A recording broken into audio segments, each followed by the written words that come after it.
Hello to the amazing person who clicked on this video.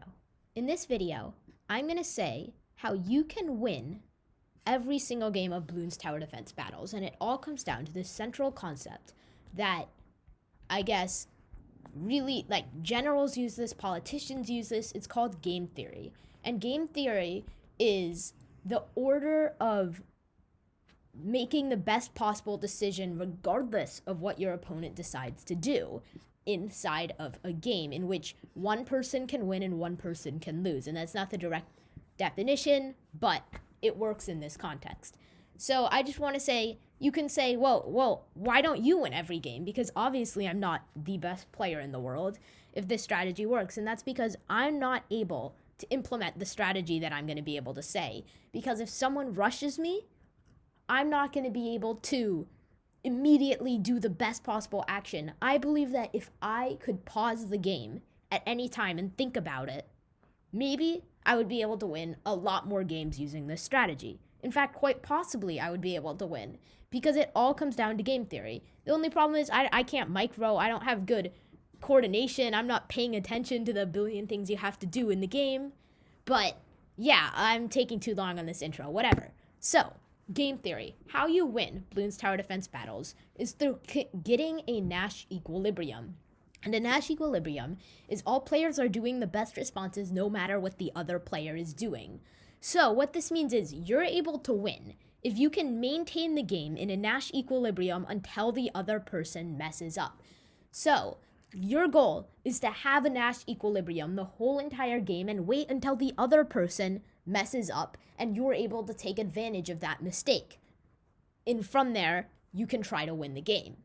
So this means that you will have to do the best strategy that will put you furthest ahead no matter what the other person decides to do. And this is the key thing. Don't take those unnecessary risks unless you're in a low stadium and know the other person will mess up. But even then, you can't know the other person's gonna mess up, and you can't guarantee that. You always have to choose the best strategy that will put you furthest ahead no matter what the other person chooses to do. So the goal is to maintain that Nash equilibrium and wait for the other person to mess up. So let me explain and actually put this in context of monkeys and bananas and people. So let me explain such good context. Let's say you and your opponent are both running a farming-based strategy, and you come to the question, should I go for my farms, get up defense, or should I send them pinks? Round 4 pinks, and a pretty effective rush. So this is a table of actions, and this is every possible situation.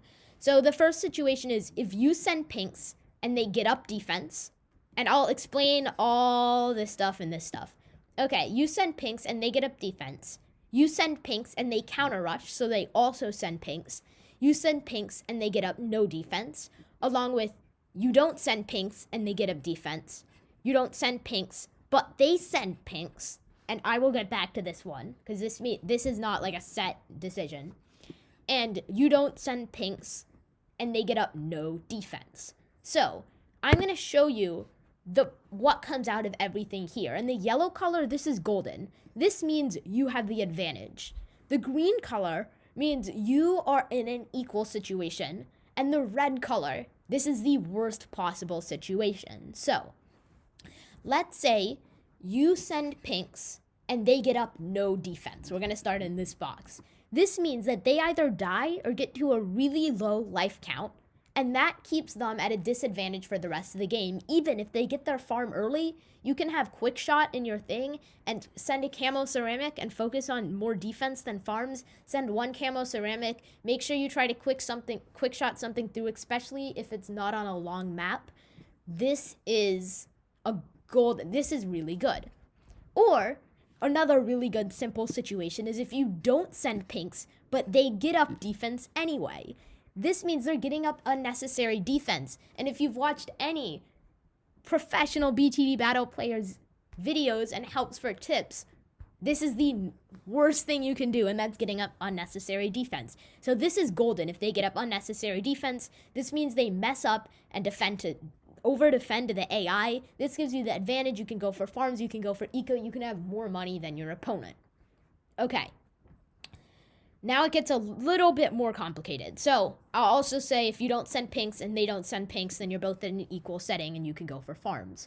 But what if you send pinks and they get up defense? Who has the advantage? So this can be broken down into 3 possibilities. 1, their defense costs more than your rush, meaning you'll still be able to go for farms faster because they chose to get up defense. This is a victory. You're going for farms faster, A. B, you have a higher eco than your opponent. And C, maybe you got off 1 or 2 lives from your opponent. This is golden about sending pinks, and this is what most players envision, and the best possible situation if you send pinks. B, they get up defense that costs around the same amount as your pink rush. All this means is that this is just money, and this will mean that they will have, you will have the eco advantage, but they'll have more defense than you. So their opponent would be a safer strategy, but your opponent, you would have more money in the end. You would get more money because you would have the same amount of money spent, which means you can put the same amount into farms. You'd both spend the same amount on round 4, and you'd have the eco advantage. So this is still good, although it's not as good as this. Or you simply have the eco advantage, and they're going to be able to get up farms faster. And it's not as inefficient, but it's generally an equal situation. If you have 30 more eco and they get up their farms around faster than you. So another situation, you send pinks and they counter rush. You're both in an equal situation and you both decide, do I want to get up defense or do you want to get up no defense? Here's where it gets complicated. So you don't send them pinks and then they counter rush you. This means that you either defend their counter rush or you get up no defense for their counter rush.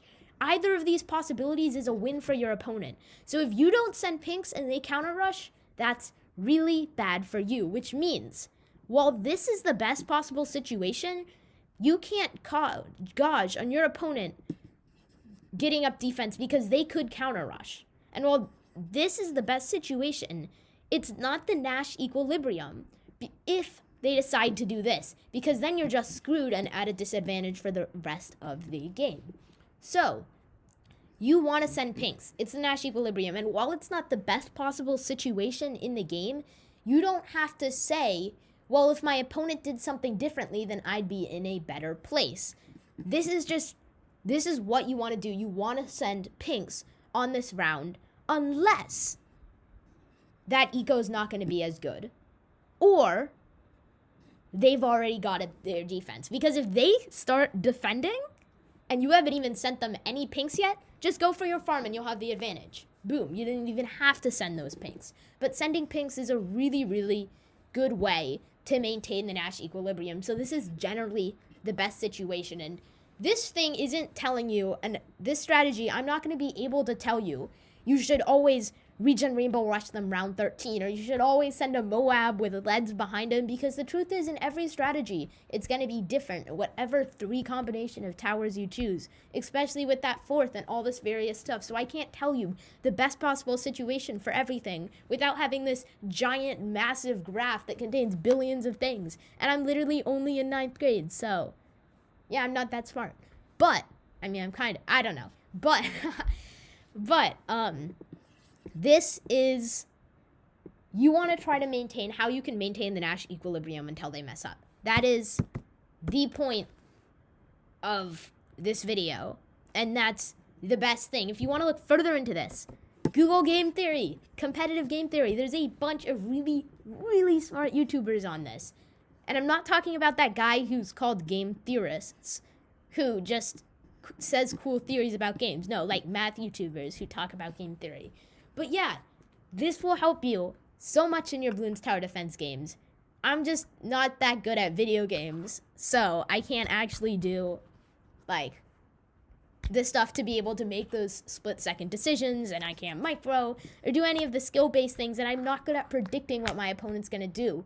But I can predict my best possible situation, regardless of what my opponent does, and that is what Nash equilibrium is. So Thank you for watching this video. I hope that you have an amazing rest of your day, learn something new, and peace out.